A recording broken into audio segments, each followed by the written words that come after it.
అందరికీ నమస్కారం అండి. నా పేరు తనుశ్రీ. నేను మడగాస్కర్లో ఉంటున్నాను. మడగాస్కర్ ఇండియన్ ఓషన్లో ఒక ఐలాండ్ అండి. సో మొన్ననే చాలా వీడియోస్లో చాలా మంచి రెస్పాన్స్ వచ్చింది.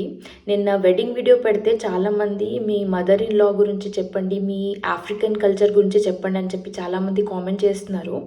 యాక్చువల్గా అయితే మేము మడగాస్కర్లో ఉన్నాము, కానీ మా మదర్ ఇన్ లా ఫ్యామిలీ అంతా కోట్ డివాలో ఉంటారు. నేను ఆల్రెడీ ముందు వీడియోస్లో చెప్పున్నాను. యాక్చువల్గా అయితే మేము కోట్ డివాలోనే ఉన్నాము, కానీ వర్క్ వల్ల ఇక్కడ షిఫ్ట్ అయ్యాము. సో యాక్చువల్గా నేను, మా హస్బెండ్ ఇంకా మా ఫ్యామిలీ ఇక్కడ ఉంటున్నాము. మా మదర్ ఇన్ లా ఇంకా అక్కడే ఉంటారు. అక్కడ ఒక విలేజ్ ఉందండి. ఆ విలేజ్లో తనకి చాలా ల్యాండ్స్ అవన్నీ ఉన్నాయి, ఫార్మింగ్స్ చూసుకుంటారనమాట. సో అక్కడ ఉంటారు. కానీ నేను మిమ్మల్ని డిసప్పాయింట్ అయితే చేయను. యాక్చువల్గా అయితే నేను ముందు ఫస్ట్ టైం ఆ విలేజ్కి వెళ్ళినప్పుడు వాళ్ళు ఆఫ్రికన్ కల్చర్తో ఎలా నన్ను వెల్కమ్ చేశారో అదంతా వీడియో అయితే నా దగ్గర ఉంది. సో అదే వీడియో ఇక్కడ ప్లే చేస్తున్నాను.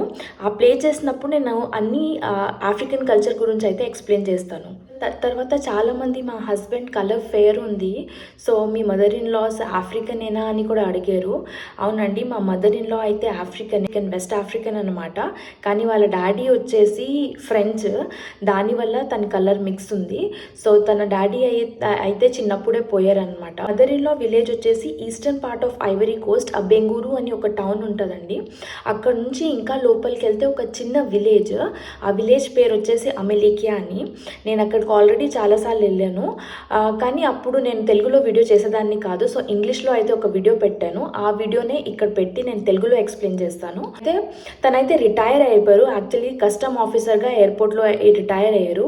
కానీ ఇప్పుడు రిటైర్మెంట్ తర్వాత వాళ్ళ విలేజ్కి వెళ్ళి అక్కడ ఫార్మింగ్, వాళ్ళ నాన్న చాలా ఫార్మింగ్ ల్యాండ్స్ వదిలేసి వెళ్ళిపోయారు కదా, సో అదంతా చూస్తూ ఉంటారు. స్వాడోస్, తర్వాత పీనట్స్, ఇంకా చాలా చాలా మ్యాంగో, చాలా ఫార్మింగ్ జరుగుతూ ఉంటుంది అక్కడ. సో అక్కడే ఉంటారనమాట. సో నేను వెళ్ళినప్పుడు అయితే నన్ను ఎలా వెల్కమ్ చేశారో అదైతే ఎక్స్ప్లెయిన్ చేస్తాను. యాక్చువల్గా అయితే వెస్ట్ ఆఫ్రికన్ కల్చర్లో ఫుడ్ కల్చర్ చాలా డిఫరెంట్ ఉంటుంది. వాళ్ళ కల్చర్ వచ్చేసి అక్కా గ్రూప్ ఆఫ్ ఆఫ్రికన్స్ ఉంటారనమాట. సో వాళ్ళ మదర్ అక్క అనమాట. వాళ్ళ ఎథ్నిక్ లాంగ్వేజ్ వచ్చేసి అన్ని అని ఒక లాంగ్వేజ్ ఉంది. మనకి తెలుగు ఎలా, వాళ్ళకి కూడా ఒక ఎథ్నిక్ లాంగ్వేజ్ ఉంది, అదైతే అని అంటారు. ఆ లాంగ్వేజ్ వాళ్ళు మాట్లాడతారు. అసలు మనకు అర్థం కాదు, చాలా డిఫికల్ట్ లాంగ్వేజ్.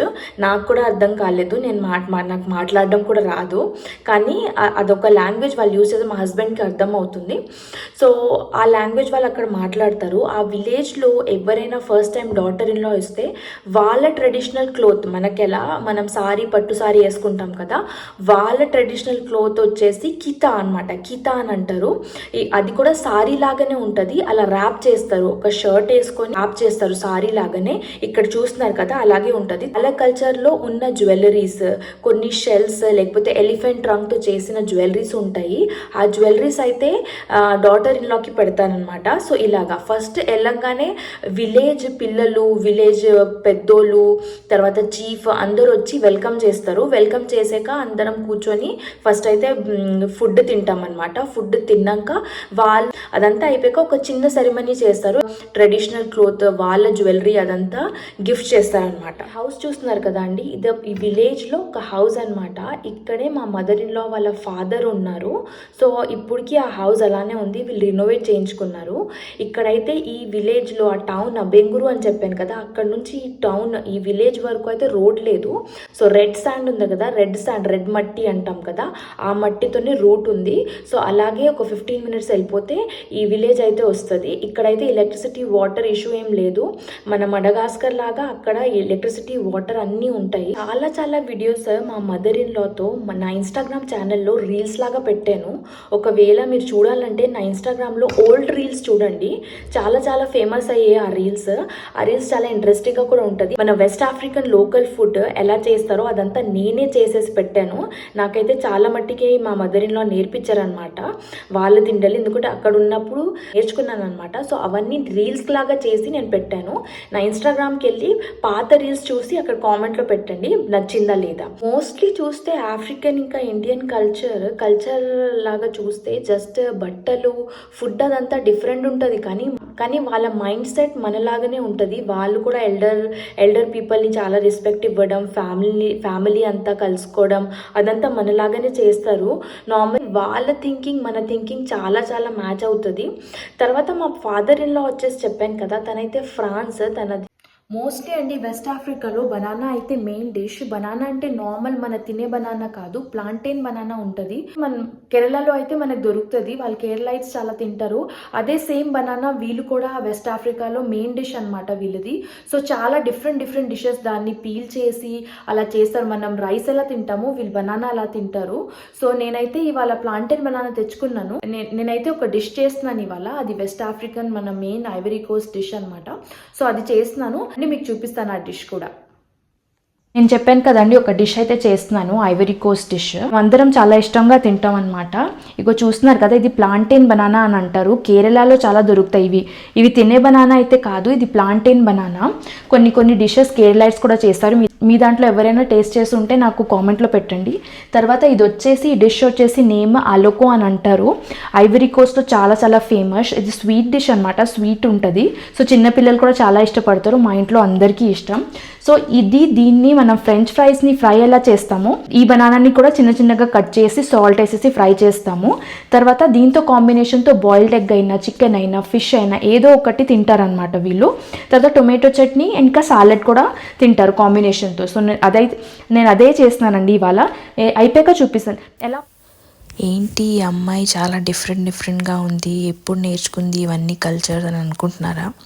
ఇప్పుడు కాదండి, ఇవన్నీ 6 years బ్యాక్ నేను ఫస్ట్ టైం ఐవరీ కోస్ట్కి వెళ్ళినప్పుడు new food, new tradition, new people, new language అన్నీ చూసేసరికి ఇవన్నీ నేర్చుకోకపోతే నేను ఒక ఆడ్ వన్ అవుట్ అయిపోతాను. నాకు మా హస్బెండ్ వాళ్ళ మమ్మీ ట్రెడిషన్స్ ఏం అర్థం కాదు అని నాకు ఇంట్రెస్ట్ వచ్చి నేనే అన్నీ రీసెర్చ్ చేసుకొని వాళ్ళని అడిగి లాంగ్వేజ్ నేర్చుకొని ట్రెడిషన్స్ నేర్చుకొని ఫుడ్ అన్నీ నేర్చుకున్నాను అనమాట.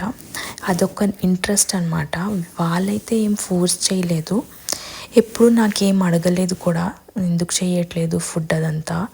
నేనే నేర్చుకున్నాను. ఎందుకంటే ఒక కంట్రీలో ఉన్నప్పుడు, ఒక న్యూ ఫ్యామిలీకి వెళ్ళినప్పుడు వాళ్ళ ట్రెడిషన్స్, వాళ్ళ ఫుడ్, వాళ్ళ లాంగ్వేజ్ అన్నీ నేర్చుకోవాలి కంపల్సరీగా. అందుకే నేనైతే నేర్చుకున్నాను అన్నీ. తర్వాత మా మదర్ ఇన్ లా గురించి చెప్తా. ఇప్పుడైతే రిటైర్ అయిపోయి ఒక 5 years అయిపోయిన తర్వాత విలేజ్కి వెళ్ళిపోయి వాళ్ళ ఫాదర్ ఉన్న ప్రాపర్టీ అన్నీ చూసుకుంటున్నారు. కానీ తను స్టడీస్ అన్నీ వచ్చేసి ఫ్రాన్స్లో చేశాక అబిజాన్ ఎయిర్పోర్ట్లో కస్టమ్ ఆఫీసర్గా అయితే వర్క్ చేశారండి. కస్టమ్స్లో మనం బిజినెస్ పీపుల్ అన్నీ తీసుకెళ్తారు కదా, అవన్నీ వీళ్ళు చెక్ చేయడం, తర్వాత పేపర్స్ అన్నీ చెక్ చేయడం చేస్తారు కదా ఎయిర్పోర్ట్లో, అక్కడే జాబ్ చేశారనమాట. దాని తర్వాత రిటైర్ అయిపోయారు. తను యాక్చువల్గా అయితే కోచివా ఆర్మీలో కూడా జాబ్ చేస్తున్నారు. సో ఫిజికలీ అండ్ మెంటలీ చాలా స్ట్రాంగ్ లేడీ. బ్లాక్గా ఉన్నాయని చూసారు కదా, కానీ బ్లాక్ లోపల అయితే ఎల్లో వైటిష్గా ఉన్నాయి, ఏం కులిపోలేదు. సో దీన్ని అయితే ఫ్రై చేద్దామండి. ఇంకోండి బనానా అయితే ఫ్రై అవుతుంది. బాయిల్డ్ ఎగ్ కూడా పెట్టాను ఇక్కడ. జస్ట్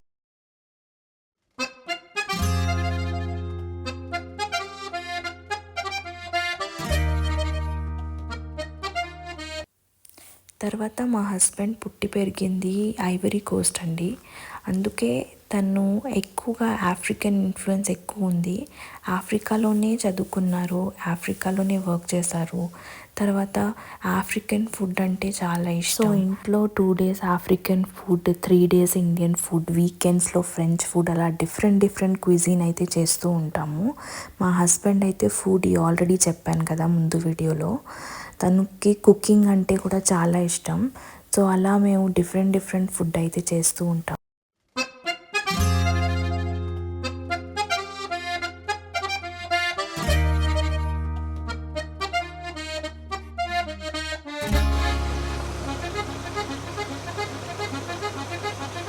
అండి ఇది టొమాటో చట్నీలో కొంచెం సోయాబీన్ వేస్తాను అనమాట, కొంచెమైనా హెల్దీ ఉంటుందని. నార్మల్గా అయితే టొమాటో చట్నీతోనే తింటారు ప్లెయిన్. నేను ఇంకా కొంచెం హెల్దీగా ఉంటుందని చెప్పి న్యూట్రెల్లాతో చేస్తానన్నమాట. టేస్ట్ అలాగే ఉంటుంది, నో ప్రాబ్లం, ఇంకా బాగుంటుందేమో, ట్రై చేద్దాం. ఇగో అండి,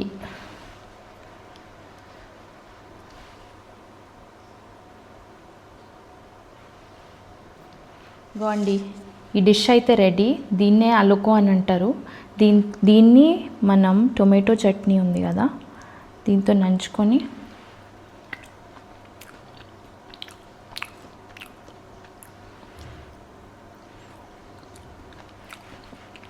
స్వీట్గా సాల్టీగా ఉంటుంది. చాలా టేస్టీగా ఉంటుంది.